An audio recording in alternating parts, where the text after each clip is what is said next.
আমাৰ সকলোকে আমাৰ মঠৰবৰী সাৰ্বজনীন থান পৰিচালনা সমিতি আৰু মঠৰবৰী সাৰ্বজনীন থানৰ দৌল মহোৎসৱ উদযাপন সমিতিৰ তৰফৰ পৰা সকলো ভক্তপ্ৰাণ ৰাইজলৈ আমি সশ্ৰদ্ধ প্ৰণিপাত নিবেদন কৰিছোঁ। আমি এই মঠৰবৰী থানতে আধ্যাত্মিক যিসমূহ আমাৰ কাৰ্যসূচী সেই কাৰ্যসূচীসমূহ আমি বিগত দিনবোৰত আমি পালন কৰি আহিছোঁ। এইবাৰো আমাৰ ইয়াতে 121তম দৌল মহোৎসৱ ভাগ উদযাপন হ'বলৈ গৈ আছে। গতিকে এই দৌল মহোৎসৱ ভাগৰ লগত আমি সংগতি ৰক্ষা কৰি আমাৰ ইয়াতে প্ৰথমেই পতাকা উত্তোলনৰ কাৰ্যসূচী আছে আৰু সেই পতাকা উত্তোলন কাৰ্যসূচীত আমি এই অঞ্চলৰ লগতে আমাৰ অসমৰ বিভিন্ন জিলাৰ পৰা আমি বিশিষ্ট ব্যক্তিসকলক আমন্ত্ৰণ জনাইছোঁ আৰু তেখেতলোকৰ হাতৰ পৰশত আমাৰ এই মঠৰ থানৰ যি ধৰ্মধ্বজা সেই ধৰ্মধ্বজা আমি উত্তোলনৰ ব্যৱস্থা কৰিছোঁ।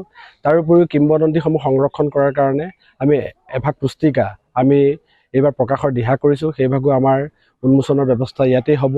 তাৰোপৰিও আমাৰ মঠৰ থানৰ যি ঐতিহ্য বা মঠৰ থানৰ যি মহিমামণ্ডিত ইয়াতে এভাগ বিষ্ণুমূৰ্তি আছে, সেই বিষ্ণুমূৰ্তিভাগ দৰ্শনাৰ্থীৰ বাবে মুকলি কৰি দিয়া হ'ব। আৰু আমাৰ সাংস্কৃতিক শোভাযাত্ৰা, সাংস্কৃতিক বৰ্ণাঢ্য অনুষ্ঠানকে প্ৰমুখ্য কৰি আমাৰ আমন্ত্ৰিত যিসকল সাংস্কৃতিক দল, সাংস্কৃতিক গোষ্ঠী আছে, তেওঁলোকে ইয়াতে বিভিন্ন ধৰণৰ তেখেতলোকৰ সাংস্কৃতিক কাৰ্যসূচী ইয়াত তেখেতলোকে প্ৰদৰ্শন কৰিব।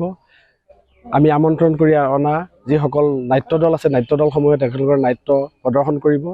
এনেদৰে আমি ভক্তপ্ৰাণ ৰাইজৰ উপস্থিতিত আপোনালোকৰ সম্পূৰ্ণ সহায় সহযোগিতাত আমি মঠৰবৰী সাৰ্বজনীন থান প্ৰাংগণত দৌল মহোৎসৱ ভাগ আমি উদযাপন কৰাৰ যি আমাৰ মানস কৰিছোঁ, সেই মানসৰ প্ৰতি আপোনালোকে সন্মান জনাই সঁহাৰি জনাই আমি আপোনালোকৰ চেনেলৰ জৰিয়তে অসমবাসী ৰাইজক আমি আমন্ত্ৰণ জনাইছোঁ, সবিনয় নিবেদন জনাইছোঁ যে সকলো আহি আমাৰ এই অনুষ্ঠানভাগ যাতে সাফল্যমণ্ডিত কৰি তোলে।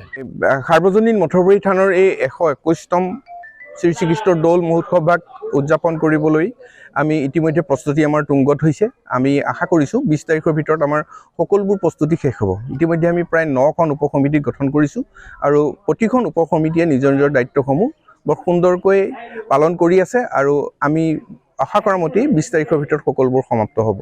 আৰু ইয়াতে আমাৰ অসমৰ বিভিন্ন প্ৰান্তৰ পৰা যিসকল ভকত আহে, ইয়াতে শৰাই দিবলৈ আহে, প্ৰায় প্ৰতিদিনে আমাৰ 5 দিনীয়া বা 6 দিনীয়া অনুষ্ঠানত প্ৰতিদিনে আমাৰ 150-200 মান লোকে ইয়াতে শৰাই আগবঢ়ায় আৰু তেখেতলোকৰ প্ৰত্যেকৰে এটা মানে মনৰ এটা ইচ্ছা থাকে ভগৱানৰ ওচৰত কিবা ক'বলৈ আৰু তেওঁলোকে সেই সুফল লাভ কৰে বুলি ইতিমধ্যে এটা প্ৰবাদ আছে আৰু সকলোৱে তাক বিশ্বাস কৰি লৈছে।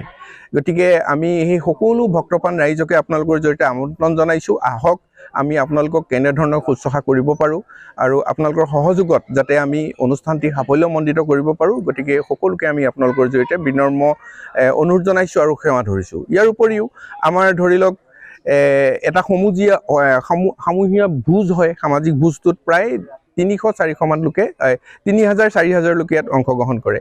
প্ৰথম দিনা আমাৰ ভাগৱত শোভাযাত্ৰাৰ পিছতেই ৰাইজ উবুৰি খাই পৰে। ইয়াত অলপ অন্ন ল'ব পাৰিলেই যেন জীৱনটো সাৰ্থক হয়, এনেধৰণৰ মনোভাৱ প্ৰত্যেকজন ভক্তৰে থাকে। গতিকে আমি প্ৰত্যেককে অনুৰোধ জনাইছোঁ আপোনালোকৰ যাতে সকলোৱে আহক, আমাৰ অনুষ্ঠানটি যাতে সাফল্যমণ্ডিত হয়। 121তম আমি এই শ্ৰী শ্ৰীকৃষ্ণৰ দৌল মহোৎসৱ ভাগ সকলোৰে সহযোগত যাতে আমি সাফল্যমণ্ডিত কৰিব পাৰোঁ, তাৰ বাবে আমি আপোনালোকৰ জৰিয়তে সকলোলৈকে বিনম্ৰ অনুৰোধ জনাইছোঁ।